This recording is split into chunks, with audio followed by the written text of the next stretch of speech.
اجي نحكي لكم اليوم على واحد الحكايه اللي ما غاديش نحتفظوا فيها على حتى شي سريه، لانها هي رساله لعلها توصل لصاحبها. عيشه اللي حكات ليا شنو دار صلاح في قلبها، عيشه اللي غادي تعطينا واحد درس قوي علاش ربي حرم العلاقه قبل الزواج. حكايه اللي فيها جزئين اولا مرحلتين في حلقه واحده. داكشي باش غنقول لك حلقه تكون شويه طويله. جبدي شي شبكه ديال الصابون واجي نونسك تستمتعي وتستافدي.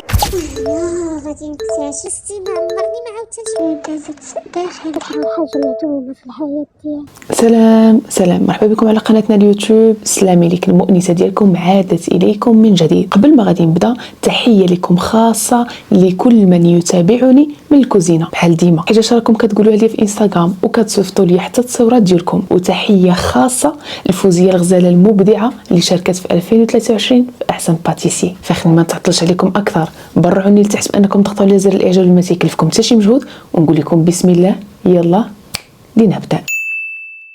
انا عيشه، عندي خويا واحد وعايشه مع ماما حيتاش مطلقه من بابا.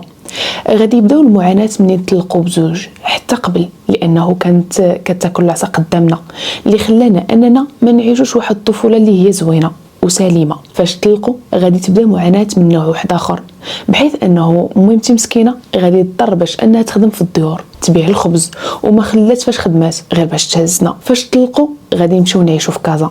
ماما مسكينه ما كانش تكون في الدار، كانت كتخرج باش تخدم، وكنت عايشه غير بوحدي ايامات القرايه. خويا حتى هو كان تيقرا، وفي الاخير خرجت انا وياه من المدرسه. خويا غادي يبدا كيضيع في الزناقي والتبله، وهذا الشيء هو عنده 9 سنين. انا كانت عندي داكشي 12 سنه. دوزنا الطفوله اللي هي صعيبه ومن دار لدار. انا غادي نفهمكم اكثر بتفاصيل ممله. كنت كنمشي عند خوالاتي من وحده لوحده، وكانوا كيتكرفسوا عليا وكيطلبوا لماما مصروف شهري والا ما غاديش يتكلفوا بيا. وعاد خالتي فاش مشيت عندها درت واحد السونتر، فاش غادي نجي كنلقاها موجده ليا الماعن الجفاف وعاد المعيور، وما كيخليونيش نخرج وحابسيني غير في الدار. فاش كنجي كنلقى غير السب والشتم وهضره اللي كتجرح. فبقيت عايشه ما بين كازا الرباط وفاس. مره كنمشي عند خالتي ديال كازا، مره ديال الرباط ومره ديال فاس. وهذا الوقت كامل اللي كنت كنعيش فيه مع خوالاتي كنت كنتعرض للتحرش اللي كان بدا من طرف ولد عمي او لا راجل بنت عمي، لان وحده من خالاتي كانت مزوجه بعمي. بحال مثلا فاش مشينا عشنا في الرباط، ماما كانت كتجي عندنا غير السبت والحد لانه كانت خدامه في الديور. كل مره كانت تحولوا لانه كنا خايفين من بابا، كل مره كيجي كيتبعنا وكيهزنا يخوفنا ويدينا لماما. فاش انا درت 15 سنه ماما دات خويا لجداتي في العروبيه باش يعيش معها، وانا بقيت تابعه ماما فين ما مشات كنت تابعاها. حتى لواحد الوقيته مشينا عشنا في الرباط، وكان ولد عمي كيدير السبه يشوفني وهو كيتحرش بيا، اولا كيهزني يديني معاه ويخرجني ويحطني قدامه فوق الموتور ولا يبزز عليا باش انني نسوق وهو يبقى من مورايا. صراو بزاف ديال المواقف، ومع ذلك كنت بنيته اللي هي ظريفه حنينه وما كنتش قبيحه، ما تنهضرش بزاف، وفين ما قالت لي جلسي تنجلس. واذا شدتني البكيه عند وحده من خوالاتي كنمشي عزكم الله نبكي غير في المرحاض ونمسح دموعي ونخرج وما نبينش. دازت عليا بزاف وانا صغيره، وصلت للثامنه هي فاش غادي نخرج من المدرسه، وبقيت جالسه مده في الدار، وماما غادي تجيبني انا وخويا وترجعنا لكازا. غادي نسكنوا عاود واحد المده، من بعد غادي تجي باش تقول لنا بلي انه غادي تمشي هي للسعوديه باش تخدم، لانه ما بقاش قاد على الخدمه في المغرب وما كتخلصش مزيان، وغير الديور وصالير اللي ماشي شي حاجه 300 درهم في السيمانه، وهي ما قاداش انها تكري ولا تصرف علينا. فقررت باش انها تمشي للخليج. حنا جاتنا صراحه بحال الصدمه، وما عارفين شنو هي هاد البلاد، شنو هي تركب في الطياره او لا انها تمشي وتبعد علينا. خلاتنا صغار وكرات لينا غير بوحدنا ومشات.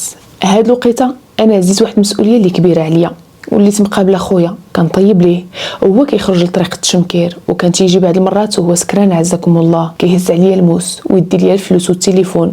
وماما مسكينه كانت في بدايه كل شهر خاصها تعاود تصيفط ليا، وفاش كيديهم ليا ما كنلقى باش نصرف. كان كيغيب 3 شهور وعاد كيجي للدار غادي يخرج على راسو بمعنى الكلمه. حتى غادي تجي واحد الوقيته اللي خالتي لي في الرباط باش انها تدينا، غادي ترجعنا للرباط باش ما نبقاوش بوحدنا. منين رجعتنا بديت انا كنقرا في السونتر ديال الحلاقه، وخويا ديما كان تيجي ليا المدرسه كيبقى كيتعدى عليا بالضرب قدام دوك اللي تيقراو معايا. خرجت وهنا فين بقيت جالسه في الدار، وبداو كيطراو نفس المشاكل. خويا تيكبر وتيقباح لدرجه انه وصل حتى للشفره، وبدا كيشفر للناس وكيجيبهم ليا للدار وانا ما عارفه حتى شي حاجه. نفس الشيء بقى مستمر حتى لقيت راسي بلي انني ما بقيتش قاده. فهنا غادي ندوي مع ماما اللي غادي تقول لي عيشه غادي تهزي حوايجك بلا ما غادي يعيق بك خوك وتنوضي تهربي. فين غادي نمشي ميمتي؟ ماما انا كانت في السعوديه، قالت لي غادي تمشي لفاس عند خالتك فلانه. درت سامبسونات اللي هي صغيره والنص ديال حوايجي خليتهم باش ما نعيقش. شديت طاكسي ومشيت للتران اللي داني لفاس. فاش وصلت لتما كنلقى عاوتاني خويا قدامي تابعني حتى لتما دار لي المشاكل مع خالتي اللي بغات انا تجري عليا، ما بغاتش تقبلني. بقيت كنسايس معاه حتى عطيته الفلوس باش يمشي، وبقيت جالسه مع خالتي على اساس بلي انه غادي تصيب لي لاكارت باش تقاد لي الباسبور باش نمشي عند ماما، حيت صافي ولات كتخاف عليا باش انني نبقى تما. شداتني كورونا عند هاد خالتي، بقيت جالسه. دازت فتره اللي هي صعيبه لانه ما كانش الخروج تما، وعيب انه البنت المشرجم عندهم في ديك البلاصه فين عايشه خالتي. دوزت واحد الحجر الصحي كله غير في الدار. عيطت ليا خالتي ديال كازا باش انني نمشي نعيش معها، حيت سمعات بلي انه ديك اختها ديال فاس راه كتاخذ عليا الفلوس. جيت لعندها وعاودت القرايه عندها، ونفس المعاناه ديال انها كتعايرني وتخلي لي ولادها نقابلهم وتسبني قدام الناس وتحتقرني. ما كنتش عندي شخصيه وكنت كنخاف بزاف، ما كنتش كنقدر اصلا ندوي على حقي ولا نقول شي حاجه. غادي يجي واحد النهار هاد خالتي غادي تصوني عليا وانا في المدرسه باش تقول لي منين تدخلي غسلي الماعن وطرفي الحاله. مع الخمسة جيت كندق ما كنلقى حتى شي حد. قلت غادي تكون عند الجيران، حيت قلت راه مولفه كتكون عندهم، وحتى انا كنت كندخل عندهم حيت بناتهم كانوا صحاباتي. شنو غادي نقول لكم؟ دقيت عليها عندهم ولقيتها فعلا. جلسنا درنا الكوتي وغادي تنوض خالتي في ديك اللحظه. هنا فين غادي نتفرقع بقوه كل ما عشت من زمان. المهم دخلت وجلست وكليت معاهم شويه. غادي تنوض هاد خالتي باش تقول لي راه كيتسناوك الماعن، نوضي يا الخدامه. بقيت ساكته. نضت خرجت خليتها مع الجيران، ما عجبنيش الحال وما رضيتش، وبالغ السيل والزوبه. دخلت لدارها، درت في الكوزينه كنلقاها مرونه ومخليه فيها الماعن ديال العراضات، اللاطات، الارضيه حالتها، المرحاض عزكم الله تا هو حالته. بحال هذيك الدار ما كانش عايش فيها بنادم. غادي نشد واحد الكرسي بقيت جالسه عليه والشكاره في ظهري وباقا بسبرديلتي ما تحركتش، بحال شدتني واحد الصدمه قبل ما انني نفجر. غادي تدخل هي، غادي تبقى كتشوف فيا، وغادي تدخل الكوزينه. انا قلبي بحال برد وبقى فيا الحال. نط قلت لها خالتي خليني انا غادي نغسل عليك الماعن. لا والله ما تغسليهم. قالت لي بواحد الطريقه اللي هي عاديه ما عرفتش فيها الاحساس ديالها شنو كان. نط انا جبت الكتوبه ديالي، خصوصا وانه دوك الايام كنت كنتعلم الانجليزيه.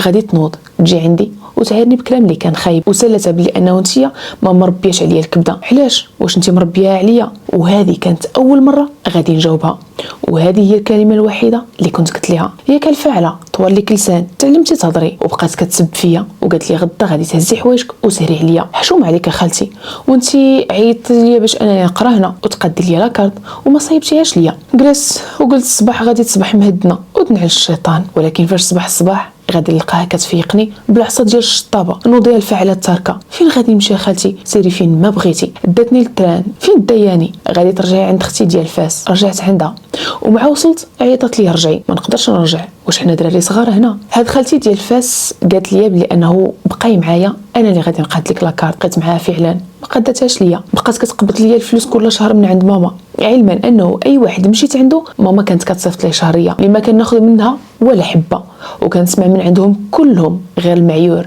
ديال الماكله بلي انها نقصات، طحين، الزيت، حيت كنت كنجلس عندهم مده ماشي شهر ولا شهرين، كنت نجلس بعام بعامين. من بعد شهرين ديال خالتي ديال فاس اللي ما صايباتش ليا لاكارت قررت انني نمشي عند جداتي. فعلا مشيت عندها العروبيه، تهلات فيا وكانت احسن ايام حياتي عندها. في الاول ما كنتش باغا العروبيه حيتاش ما عنديش فيها مستقبل، ولكن في الاخير اختاريت راحتي. جداتي كبرات بيا، تهلات فيا لمده 5 شهور بيد ما قديت لاكارت والباسبور. في هذا الوقت خويا تلح في الزنقه ولا كل مره عايش في مدينه وما بقيتش عارفه عليه حتى شي حاجه ليومنا هذا. صايبت الباسبور، قطعت الطياره، وفاش بغيت نمشي رجعوني في المطار حيتاش ما كنتش ريزيرفيت في الوطيل. وبديت كنبكي حيتاش مشاو ليا الفلوس اللي ما رجعوش لينا. مشيت للرباط عند واحد السيده من العائله بيد ما داز اسبوع وقطعت لي ماما من اول وجديد. جيت عندها ولقيتها مزوجه هنا في السعوديه.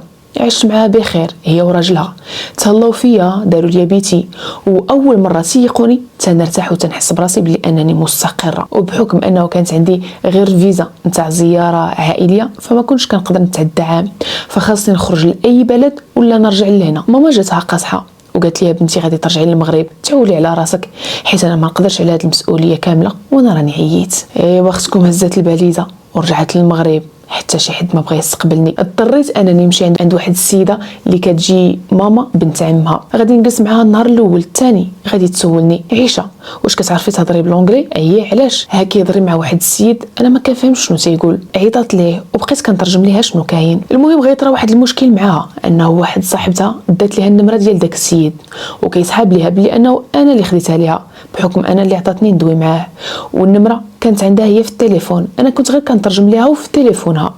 فطرا مشكل وبدات كتعايرني بلي انه انا اللي هزيت ديك النمره وعطيتها لصاحبتها. بقيت كنحلف ليها علاش انا اصلا غادي ندير بحال هكا وشنو غادي نستافد وانت راك دايره غير فيا الخير. ديك السيده كان عندها مرض السرطان وانا كنت جبت ليها الدوايات من السعوديه من فلوسي حيتاش ما كانش لاقيه الدواء في المغرب، ولكن ما عقلاتش عليا. بقيت كنطلبها حيت بقى فيا الحال، فين انا غادي نمشي اختي حشومه عليك وراني ما هزيت لك حتى شي حاجه. والو ما تيقاتنيش، هزات لي باليزتي ولحت عليا في الدروج. سيري قلبي فين تمشي. ايوا مشيت للمحطه ديال التران تنفكر في شنو غادي ندير. ماما عيطات لواحد صاحبتها في الرباط اللي جلست معها وعندها غير البنات والضيق وراجلها معاها، فما قدرتش انني نزير عليهم. طيحت من كرامتي للارض وعيطت لخالتي اللي جرات عليا في كازا وقلت لها واش نجي عندك، اكيد ما غاديش تجاوب معايا مزيان. بديت كنطلبها وما خلات ما قالت. جلست معاها واحد شويه وقلت لها خالتي خاصني نخدم وندير شي حاجه ما بقاش غير جالسه في الدار. فهي كانت اصلا خدامه عند واحد الناس اللي كانت كتخدم عندهم قبل ما تزوج، وقالت لي واش عايشه بغيتي تمشي عندهم تخدمي معاهم، راه عندهم واحد البنت كاينه غير هي وامها في ديك الفيلا، غير ديك البنت راه مريضه شويه. فعلا مشيت عشت معاهم في ديك الفيلا، مولاتها تهلات فيا وكانت باغاني نبقى منسى ليها غير بنتها. عانيت معاهم بحكم انه البنت كانت كدير محاولات انتحار، ماشي محاولات اللي كانوا عاديين، وكانت كتطلع للسطح وكتبغي انها تنقز منه وديما غاديين بها للسبيطار، لحمها كله مضروب. وانا عمرني ما شفت بحال داكشي، كان تيخلعني. انا هاد الوقيته دخلت في العشرينيات، ما كنتش كنعرف لا علاقات ولا خروج ولا دخول، كنت مازال تنقلب غير على الاستقرار وحياه بلا مشاكل. فبقيت جالسه معاها وقلت ما بقاش غير في الدار، اللهم نخرج نخدم ونجي لعندهم نعيش في اتساع. ما كاين اللي يقول لي لا شحال في الساعه وانا راني جالسه ليها مع بنتها. في الاول غادي نبدا كندفع للريستورات السيفي ديالي اللي كان شبه خاوي. كانت واحد صاحبتي هي اللي مرافقاني في هاد الفتره. حتى لواحد شويه وانا غاديه باش ندفع داك السيفي ديالي غتسولني واحد البنت واش اختي كتعرفي الشركه الفلانيه؟ لا ما كنعرفهاش. غير غادي نزيد شويه هي غادي تبان لي ديك الشركه قدامي. درت باش نقول لديك البنت راني لقيتها وغادي نسولها عفاك اختي ديالاش هاد الشركه وانتي كتباني لي بحال باغا تخدمي فيها وكتباني بلي باقا صغيره. لا راه خاص تكون عندك غير اللغه الانجليزيه، ماشي ضروري شي دبلومات. عرفتي شنو؟ طلعي معايا جربي حظك دوزي امتحان راه هما حالين اصلا. طلعت فعلا دوزت، تقبلت. من مورا شهر عيطوا ليا وبداو ليا بالصالير ديال 5000 درهم. غادي نقرر باش انه نرجع عند خالتي ديال كازا حيت ما بقيتش قاده على المسؤوليه ديال ديك البنت اللي تعلقات بيا. خالتي فاش شافتني كنتخلص استغلاتني ماديا طبعا، من غير انه الطريق كانت بعيده عليا وكان خاصني شي ترونسبور اللي تيدير بيا ساعه ديال الطريق. فقلت صافي اخيرا غادي نجي، غادي نخرج نعول على راسي ونكري. ملي خرجت عولت على راسي اكيد وتعذبت، والبنات ضحكوا عليا شحال من مره وكنلقى البنات بالربايع. صبرت وبدلت ولقيت دار واحده اخرى غامضه غير بالبونجا على الارض وكان البرد ديك الوقيته. بديت الخدمه وهنا فين غادي تبدا القصه اللي غادي تخرج عليا ديال بصح واللي هي الجزء الثاني. لا ما غاديش نقسم لكم هذه الحلقه. في ديك الوقيته كنت خدامه، كنت بخير بصحابي، كان كلشي مزيان. واخا كنت من الدار الخدمه مازال باقا بريئه. تما فين غادي نتعرف على واحد الولد اللي كانت كتعرفو صاحبتي عشيرها، فكنا كنوقفوا غير في الخدمه وكنديروا بوز مجموعين. في ديك الوقت من الصدفه صاحبتي غادي يبدلوها من الفريق ديالي، نزلت انا كنخدم بالليل. في هذه الخدمه كل 6 شهور كتقلب لي خدمه بالليل. هنا غادي نتلاقى مع هذا الولد في الجرده ديال الخدمه، تنجلسوا وكنجمعوا لمده شهر نفس الحاجه حتى ولفنا بعضياتنا.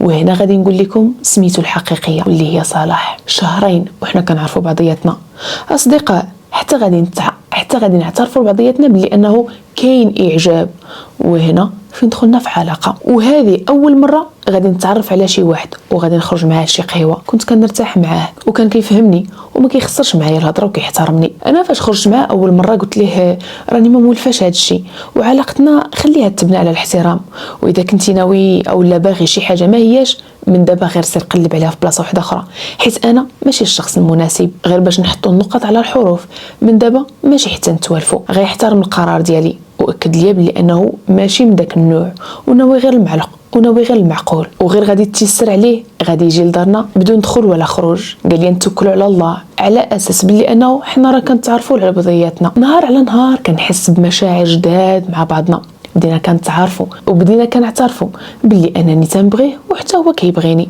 هاد صلاح كان مغير بزاف لدرجه انه ولا كيديني وكيجيبني من الخدمه وما تيخلينيش نبقى بوحدي، واذا بغيت شي صخره هو اللي تيمشي يجيبها ليا ولو تكون في نص الليل. هو خدام وساكن بوحدو في كازا كاري، وعائلته كاينين في النواحي. السيد كان غير اللي كانت مرضيه لدرجه اذا كنا كنتمشاو في الزنقه وكيبقاو يشوفوا فيا الناس هو كان كيتخاصم معاهم. وبحكم انه ما عنديش حنان الاب والام والعائله فكانت عجباني ديك الغيره اللي كان كيغير عليا، حيت بالنسبه لي كانت حب، ما كنتش مازال كنميز ما بين الامور. كان عندي فقر عاطفي، كنت كنهضر معاه كنهدنو وكنذكروا بلي انه انا ديما معاك. المهم بقات العلاقه غادا على نفس المنوال، وحتى انا وليت كنغير عليه بزاف لدرجه انه وصلنا لواحد الدرجه او لواحد المرحله ما كان عندي حتى شي دري في التليفون. حتى هو كذلك مع البنات، كنا محترمين بعضياتنا من ناحيه الخيانه. كنت كنحس بلي انه ما حدنا كنطولوا مع بعضنا، ما حدنا كنوليو مهووسين ببعضنا، حب نرجسي وتملك بزاف من ناحيتنا. دوزنا واحد الشهور اللي كانوا طوالين وغادي يجي الزلزال صدفه. هاد الوقيته كنت كندوي معاه بالليل، حتى كنقول ليه راه الارض كتحرك وراكم عارفين داكشي اللي طرا. دخلات وبديت نقول ليه اجي عافاك هبطني، راني ما قدرتش نهبط للزنقه. غير جيت يجرني حدا الدار لتحت وهبطت لعندو، وبقينا بحال كاع الناس غير تندوروا في الزنقه. غادي توصل 2 ديال الليل وباقي الناس مازال في الزنقه، وحنا كنا صابحين خدامين مع 8. وهنا غادي يقول لي شنو بالك تجي تباتي عندي في الدار، نعطيك الساروت نتاع البيت دخلي وسدي عليك ما عند ما يطرى لك، راكي عارفاني انا انسان مزيان. لا عافاك صلاح، ما تبقاش تقول لي بحال هذا الكلام تاع اجي عندي للدار باش ما نتخاصمش معاك. زدنا بقينا جالسين في الزنقه، انا بدا كيجيني النعاس ما قديتش نطلع لداري. غادي نقول ليه شوف غادي نمشي معاك لدارك، تسناني غير نجيب حوايجي ونجي. مشيت معاه وانا خايفه من الزلزال ومن انني نمشي معاه للدار. دخلت لبيتو وانا خايفه، حيتاش كبرت بالفكره في راسي بلي انه كتقول لي ماما غير اذا تقرب منك شي ذكر تقدري انك تحملي، اولا اذا مشيتي للدار عند شي حد راه غادي يتعدى عليك. دخلت فعلا لبيتو، سديت عليا ما دانيش النعاس ديك الليله، غير كنسمع شي حاجه تنقفز. وصل الصباح لقيتو مقاد لي الفطور، كلينا ومشينا للخدمه، حتى حاجه ما وقعت. انا هنا حسيت بالامان، وماشي داكشي اللي كانت كتقول لي ماما. هاد الوقيته كانت في عمري 25 سنه. نزيدكم باللي انه كنت حكيت ليه على المشاكل ديالي في العائله بالتفاصيل تاع التفاصيل، كنت يحن عليا بسبب داكشي اللي عشت. هنا فين غادي تبدا مرحله واحده اخرى ديال الروينه. كل مره كنا تنكونوا راجعين تيقول لي واش بغيتي تطلعي معايا، غير نلبس حوايجي ديال الكره وغادي نوصلك للدار. انا بقيت كنطلع معاه، وكل مره كنتجرؤوا على بعضياتنا واحد شويه. حتى واحد المره غادي نمشي معاه لدارو وبخاطري بقينا سهرانين كنتفرجوا كناكلوا حاجه كتدي حاجه، حتى غادي نتعمقوا اكثر في العلاقه ديالنا. نهار على نهار كان كيعجبني الحال، وفي نفس الوقت كنت خايفه. اشنو كديري يا عيشه؟ ربي غادي يعذبني وراني غادا في الطريق الغلط، وماشي هذه هي عيشه اللي تنعرف، ولكن كنت نبغيه وما بغيتش نخسره، فكنت تنمشي معاه في داك الشيء. حتى لواحد المره فين غادي نطيح في واحد العلاقه اللي نتج عليها انني غادي نفقد العذريه ديالي. غادي نقول ليه شنو وقع، تخلعنا.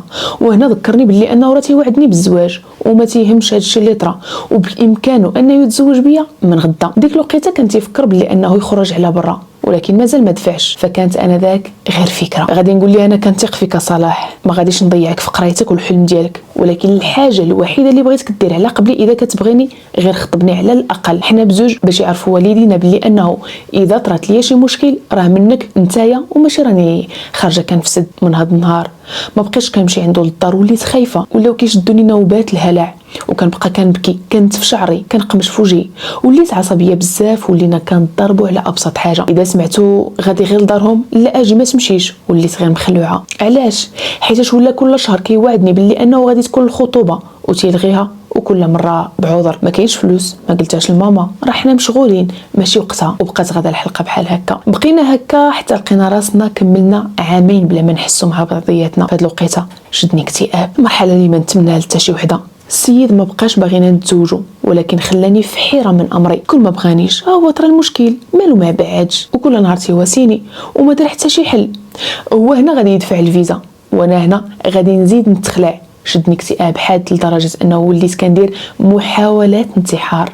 كنت كنشرب السم، كنشربو كل مره ما تيطرى ليا والو، وتنزيد في لي دوز ديالو. ولكن تخيلوا معايا انه ما كيوقع ليا حتى شي حاجه. هو غادي يديني لواحد الطبيبه نفسيه اللي خرجت ليا دوايات، وخرجت من الخدمه وحطيت سيرتيفيكا. بقيت غير في الدوايات ونعسى باش انه ما يجونيش افكار شيطانيه، حيت وليت كنفكر غير شنو غادي يطرى ليا من بعد ما غيمشي هو. دازت شهرين على الدفيع ومازال ما جاوبوش. هنا حنا بدينا كنفكروا بلي انه غنتزوجوا، وهو قال لي راه بالصالير ديالنا بزوج غادي نعيشوا مخيرين، وحنا اصلا راه كنبغيو بعضياتنا. هو تيشد 6000 وانا كنشد 6000. انا فرحت وبدات كترجع لي الحلاوه ديال الحياه. ما تفرحوش، غادي يدوز شهر من بعد شهرين على الفيزا، وغادي تقبل ليه وقال لي غادي يخطبني وغادي يمشي. ولكن السيد مازال ما جاش. انا كنت مسهله عليه الامور، زعما غير خطبني بابسط ما يمكن، غير الكلام. لكن قبل ما غادي تخرج لي الفيزا في هذه الوقيته كان عندي تواصل مع ماما، وماما مع ماما. ماما كانت تقول لماما راه عيشه باقا صغيره، وامو كتقول ليه حتى انا ما بغيتش بنتك ليه، بغيتها ليه كوريه. هادشي كان تيدور بيناتهم، حنا ما كناش عارفين. الشهر اللي تقبلات فيه ليه الفيزا كنت كنقول ليه واش مازال ما غادي تجي تخطب. انا هذاك ما كنتش عارفه، ما كاينش شي جواب. ورجعت عاوتاني للفعيل ديال انه باغا نفضي مع راسي، وانت ما بغيتينيش وغير كتضحك عليا. هو تيقول لي الغلط ماشي انا اللي درتو، ولكن بزوج بينا، وهي العلاقه بدات كتخسر ما بيناتنا بزاف. انا دوك الايام ما كنتش تنمشي للخدمه، فغادي نوض نعيط لماما. الحقيقه نتاع كاع هادشي اللي طرا ليا من طقطق السلام عليكم غنقولها ليها. كنت كنحس براسي بلي انه غادي نفجر اذا ما قلتهاش لشي حد. واخا ماما شكات بلي انها كانت كتعرف غير من خلال رده الفعل ديال امو. هو هنا غادي تعيط لي امو، واش هادشي درتوها بنتي عيشه، وعلميني بعدا باش نعرفوا شنو نديروا. عيطات لماما شنو المعموله فلانه. انا ماشي من داك النوع اللي غادي نبدا نهددك ونقول لك يتزوج بنتي بزاز. انت راك عندك بناتك وراك عارفه شنو تقدري ديري. انا ما غاديش نبزز عليك حتى شي حاجه، هذاك ولدك، واي حاجه درتيها مع بنتي بينك وبين الله. ما بقات كدوي معايا ديك الايام، غير صبري بنتي عيشه، وانا ولدي صلاح راه نقي وما يديرش بحال هكا، وانت ربما حيت والديك خلاوك ومشاوك درتي هاد الفعله. تنقول لي شوف امك كيف كتهضر معايا. هو كيبدا كيدافع عليها. باختصار انه امو من مور هاد الشيء بدات كتلوح ليا الهضره. السيد بدا كيتخلع، واش خاف على اوروبا، قال بلي انه غادي تمشي ليا، ولا بلي انه غندير ليه شي قالب. جيتو من الاخر قلت ليه شوف صلاح، اذا ما بغيتيش دير معايا شي حل انا مسامحك دنيا واخره، سير الله يعاونك، وما حدك ما درتي معايا حل اعتبرنا مفارقين. السيد بدا كيبكي وعيطات ليا امو باش تقول لي كون غير بقيتي معاه، غير حتى يمشي على برا، ما تحمقيش ليا ولدي. خالتي راه عندك بناتك، واش ما كتفكرش فيا؟ حشومه عليك، وانا ديما محترمك، عمرني ما خرجت معاك العيب، وانا ماشي من النوع ديال دوك البنات اللي غادي تبدا اصلا تهددك. مشى لعند امو وكان قال لي غادي نمشي نرتاح عندها غير واحد 3 ايام وندوي معاهم ونجيو نخطبوك ونرتاحوا. ولكن سمعوا الخطه اللي داروا. السيد غادي يقطع الحس ديك 3 ايام كامله. امو كذلك وما كتجاوبنيش. من مورا باسبوع غادي تصيفط لي امو، كوكو واش بلوكيتي صلاح؟ بلوكيتو، حيت ما بغاش يدير حتى شي حل. ما كاينلاش نصدع مع راسي دابا، غير ديبلوكي راه بغا يهضر معاك. علاش؟ فين هو؟ واش بخير؟ من بعد ندوي معاك عيشه. نفس الجمله عاودتها لي 4 ديال المرات. فرحت وقلت واقيلا غادي يدير معايا، غيدوي معايا على الخط، غيدوي معايا على الخطبه. ديبلوكيتو وسولتو ياك لاباس. شنو قالت لي ماماك؟ تخيلوا شنو غايدير، غادي يبقى كيعاير فيا واول مره وغادي يتسيف عليا. اش بغيتي عندي؟ بعدي مني، ما تبقايش تعايري ليا الوالده. ويلي شو تيقول هذا؟ غادي ديك الساعه صيفط لمو، مال هذا تيدوي معايا بحال هكا، غادي تصيفط ليا غدا الصباح وندوي معاك. بالمختصر المفيد، الكلام بزاف اللي ما عنده حتى شي معنى. صونات عليا باش تقول لي راه صلاح طار. كيفاش طار؟ ما فهمتش. فين طار؟ راه مشى لاوروبا. ديك الساعه كنت في الخدمه، شدني انهيار عصبي، لحت التليفون وبقيت كنغوت لربي اللي خلقني قدام كل شيء، وجاو كيهزوني وسخفت ليهم. فاش فقت تنقول مستحيل يدير ليا بحال هكا. السيد راه تيبغيني. خرجت من الخدمه، مشيت للدار وبديت كنخبط وكنغوت وكنهرس في الماعن. غادي تجي البنت اللي معايا ساكنه باش تقول لي غير تهدنا عيشه، ولكن ما تنظنش بلي انه صلاح مشى. كيفاش ما يمكنش يمشي في 3 ايام؟ كيفاش غادي يدير لها هو ما عنده لا فلوس لا حتى شي حاجه؟ واش عندك شي طريقه باش انك تعرفي واش مشى غير باش تطمئني؟ بديت كنفكر، وهنا عرفت بلي انه عندي النمره ديال باه اللي غادي نصوني عليه فيها وغادي نكذب عليه. الله يسمح لي. سلام عمي، راني خدامه مع ولدك في الخدمه ومحتاجينه في شي وراق، بغيت غير نسولو واش انه مشى لاوروبا ولا مازال. لا بنتي راه كاين في الدار. صافي، حيت ما كيجاوبش في النمره ديالو صيفط ليه علاش كذبتي عليا، كيقول لي غير شنو بغيتي ماشي شغلك. كيفاش قدر يأذيني بهذه الطريقه وانا عمر عطاتني خاطري نفكر ندير ليه شي حاجه خايبه، حيت ثقت فيه وكنت كنشوفو امي وبا وحتى خوتي والامل الوحيد اللي عندي في الحياه، حيت اول مره كنحس بشي واحد كيبغيني من نيتو. داكشي باش جاتني صدمه وما عرفتش كيفاش نتصرف معاها. بالمختصر المفيد، هزيتي شخص وحطيتي شخص بمعنى الكلمه. تغيير مفاجئ وماشي عادي. من بعد اسبوع فعلا مشى لاوروبا وعايش حياته عادي، ستوريات، تصاور وفرحان بحال حتى شي حاجه ما كان. انا تبدلت حياتي من موراها، ما بقيتش كنمشي للخدمه بسبب الدوايات اللي كنت كنشرب وكتشدني بهم السخفه. ضعفيت، زراقيت، ساهيه، غير تنجلس ونغوت. ماما ولات خايفه عليا، وهنا بدات كتحاول انها تخرجني من المغرب. جابتني ماما لعندها للسعوديه وغادي نلقى خدمه وخدمت فيها، خدمه اللي كانت مزيانه. عاودت حياتي من اول وجديد. واخا حتى هذه قصه وحده اخرى ديال شنو وقع في هذه البلاد اللي ربما غنشاركها معكم في جزء واحد اخر. المهم غادي نحاول انني نتواصل معاه غير باش نعرف شنو واقع على ذاك النهار اللي زاد فيه وخلاني، ولكن عمره ما شرح ليا. حدو تيقول لي كنت كنبغيك وباقي كنبغيك، ولكن عمرني ما غادي نجبد معاك لا علاش ولا كيفاش. حاولت نشرح ليه بلي انه مو هي السبب وصفت ليه دلائل على السكرينات ديالها، لكن ما اقتنعش. داز عام دابا على هذا الشيء وانا هنا في السعوديه وما قدرتش نتناسى، خصوصا انني كرهته وحقدت عليه بزاف لدرجه كبيره وما بقيتش كنحمله وكندعي فيه ليل ونهار لانه بدل ليا مجرى حياتي. النصيحه اللي غادي نقدر نعطيك هو انه البنات، نصيحه للبنات انه ملي يكون عندهم واحد العائله اللي خايبه وكبروا في واحد الوسط عائلي خايب ماشي صحي، ما تيأسوش نهائيا. حاولوا تحافظوا على الشغف ديالكم، حافظوا على نفسيتكم، ما تعصبوش، ما تمرضوش. ربي كيسرها ما حدك كتصلي وتبع طريق الله وعندك امل، فعمر ربي غادي يخيبك. والبنات مساكن اللي ما قدروش يكملوا قرايتهم بحالي فراه هما عندهم امل، راه تقدري تقراي بزاف د الحوايج غير من الدار، راه ماشي ضروري الدبلومات. انا راه السيرفيس وريستوراسيون كلشي قريته في الدار، كلشي غير بالتشات جي بي تي قريت داكشي في الدار، قريت اللغه في الدار. ودابا الحمد لله راه كندوي 3 اللغات ودابا الرابعه جالسه كنتعلم فيها، يعني ما يأسوش. اللي ما مثقفاش راه ثقافه عامه عطا الله في يوتيوب. الا ما قدرتيش تقراي ما ساعدوكش الظروف باش انك تقراي، راه عندك الحق تقراي في الدار، ماشي ضروري الدبلومات وداكشي. دابا ما بقى حتى شي حاجه بالدبلوم ولا كلشي غير بالاكسبيريونس وشنو كتعرفي ديري وباللغات.